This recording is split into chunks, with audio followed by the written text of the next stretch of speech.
Douala, capitale économique du Cameroun. Quelques 3 millions d'habitants et une effervescence que l'on ressent à chaque carrefour.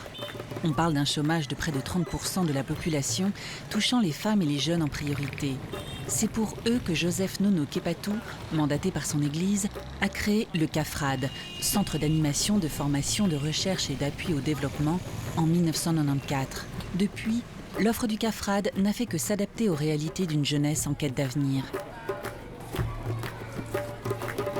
Le CAFRAD, c'est l'outil d'évangélisation dans un contexte urbain, mais axé sur la jeunesse désœuvrée. Donc, depuis 1994, nous avons développé un programme qu'on a appelé le PIAZI, le programme intégré d'appui à l'artisanat et aux petits métiers, et un programme que l'État a même intégré maintenant pour développer le ministère de la formation et professionnelle et de l'emploi.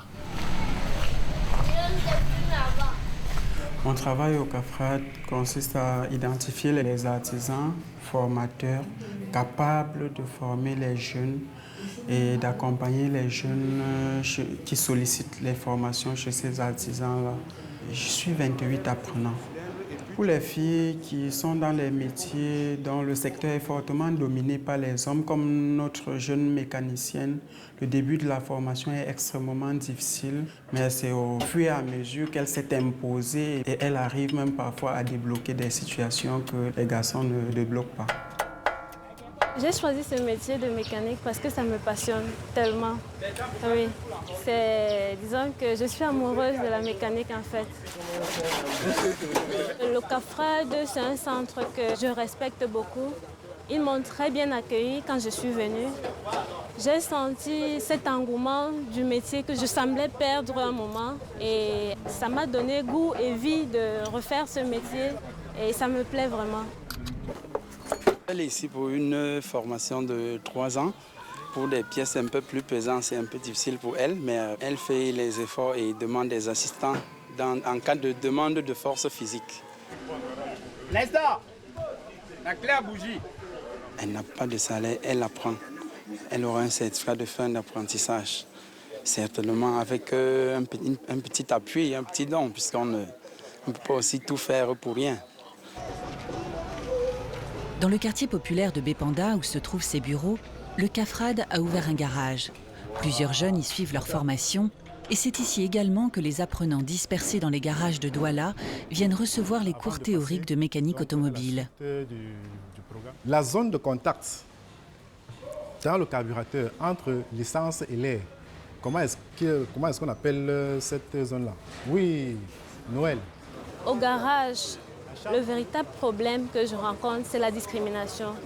Chaque jour, chaque seconde que je travaille, je dois prouver que je ne suis pas l'image de ce qu'on croit de la femme. Ce n'est pas facile. Cela veut dire, si ton confrère garçon te pose le pied à côté, pose aussi le pied. Parce que puisque si tu recules, il va te piétiner, il va t'écraser. Donc il faut confirmer en travaillant beaucoup, beaucoup même et davantage. Autre formation appréciée, celle de menuisier-sculpteur qui se transmet depuis des siècles de maître à élève, comme le raconte un maître sculpteur reconnu. C'est l'apprenant qui choisit ce qu'il doit faire et puis on l'oriente vers le maître artisan qui doit répondre aux critères. Je fais certains dessins à la maison. Là, c'est une table à manger. Là, c'est un guéridon ou table basse. Ils arrivent avec une peur dans le ventre, ces apprenants. Ils se disent qu'ils ne réussiront pas. On dit non, vous allez réussir. Et après la dirie, il tombe justement dans l'apprentissage proprement dit. Il doit utiliser les ciseaux, les rabots, tout ce qui comporte pour le type de sa formation. C'est que nous qui donnons la leçon, on va un peu voir l'acidité de l'apprenant, on va voir sa régularité, voir vraiment s'il se donne. On va aussi plus tard aller psychologiquement voir si vraiment il y a un génie qui l'habite, parce qu'un artiste doit avoir un génie qui l'habite. En plus d'une palette de formations dans l'artisanat, le CAFRAD propose un cursus dans les métiers de l'hôtellerie. Cette formation, qui s'étale sur 2 ans, se déroule à Bonabéry, un autre quartier défavorisé de Douala. Nous les formons en tronc commun, c'est-à-dire en cuisine, en pâtisserie, en hébergement, en restaurant, en bar. Ça fait que, ayant cette formation complète, chacun peut se sentir à l'aise dans un domaine. Alors, c'est l'approche à deux qui va essayer d'arranger tous les bords là après. Le but final pour eux, c'est qu'ils puissent trouver du travail demain. Nous les poussons à leur faire comprendre que c'est un métier d'avenir et qu'ils ont leur place, n'est-ce pas, dans la société. Parmi eux, il y en a même qui vendent déjà certains produits qu'ils fabriquent parce que ça leur permet ne serait-ce que d'économiser un peu de pouvoir payer. Donc, ce n'est pas facile de payer, ce n'est pas évident. Beaucoup s'en sortent en essayant de se débrouiller, n'est-ce pas, avec ce qu'on leur a enseigné. Ce sont mes parents qui m'aident à payer cette formation. Le fait qu'ils comprennent déjà que ça sera nécessaire pour moi, ça les allège la tâche. Ici, nous avons les difficultés de trouver l'emploi et je pense que le gouvernement devait mettre sur pied une structure qui peut s'en occuper pour que demain, les jeunes ne pensent pas seulement à l'Occident, mais qu'ils puissent aussi trouver de quoi faire dans leur pays. Le soutien du CAFRAD se trouve au niveau du coût de la formation. Les parents déjà ne sont plus de ce monde. Ils ont quitté ce monde, donc je suis orphelin et mes frères et mes sœurs me soutiennent beaucoup. Avant, je faisais dans le génie civil. Je voulais faire dans le métier bois. Et arrivé là-bas, il n'y avait pas le métier bois. Donc il me fallait à tout prix choisir quelque chose. Je me sens mieux en cuisine, puisque j'aime ce qui est bien. J'aime bien travailler avec mon palais. Voilà. Je me plais du fait de servir les gens. Je ne cuisine plus comme avant, mais j'essaie d'appliquer ce qu'on me montre ici. On ne les forme pas tout simplement pour les former. On essaie de les coacher aussi après la formation, de les suivre. On leur dit souvent de laisser les contacts pour qu'à la fin de la formation, quand bien ils ne travaillent pas, qu'ils puissent s'auto-employer. La motivation, elle y est parce que je sens en eux cette envie de réussir. Beaucoup posent des questions, beaucoup achètent des documents. C'est des coûts très chers. Ça veut dire qu'ils ont une motivation assez forte et c'est encourageant. Cuisine, accueil ou intendance, la formation se veut pratique dans un centre où séjournent également visiteurs et touristes. Ici, le CAFRAD offre un apprentissage complet des métiers de l'hôtellerie. À ce niveau, vous allez faire le revers. Vous le repliez et vous enfilez. Donc rien ne doit être visible. Maintenant, vous positionnez votre moustiquaire. Ça permet de protéger le client. Il est à l'abri des moustiques qui sont un vecteur de maladies telles que le paludisme.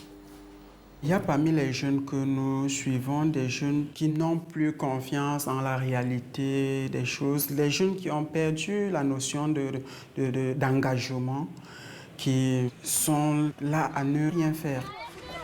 C'est à cette jeunesse parfois laissée à elle-même que s'adressent les animations du CAFRAD. On y organise des tournois de football, des cours de danse, de lecture et de nombreux événements culturels. Qui joue au football ici, là, parmi vous? Qui? Toi, qui est dans le CAFRAD Training Club. Le CAFRAD est le seul centre qui offre des activités ludiques ici à Bépanda. Nous nous occupons de tout ce qui concerne l'événementiel et l'encadrement des jeunes. Pour inculquer l'esprit des clubs aux jeunes, ce n'est pas facile. Parce que nous avons remarqué qu'ils ont d'autres priorités. Leur priorité, c'est ailleurs, peut-être trouver 1000 francs, 500 pour se faire un repas dans la soirée ou alors en semaine. Tu fais quelle classe alors? CE1. Vous avez rien composé. Les jeunes veulent aussi leur place. Mais à une jeunesse où on a toujours dit attendez, vous c'est après, où on ne les a pas intégrés. Finalement, les jeunes se sont soulevés dans ce pays pour dire nous voulons aussi participer au développement de ce pays. Il est temps que nous comprenions qu'il faut les mêler à la sauce populaire. Sinon, l'avenir paraît toujours un peu sombre. C'est un métier que j'ai toujours apprécié et une formation que j'ai voulu suivre il y a de cela pratiquement 7 ans. J'ai choisi ce métier pour mon avenir dans la vie, pour pouvoir vivre et aider aussi mes parents aussi dans la famille. Le plus grand rêve que je porte en moi, c'est d'avoir mon propre garage. Un garage que j'aurais bien façonné, un garage moderne, un garage où je vais employer beaucoup de femmes. Être un jour maître d'hôtel quelque part.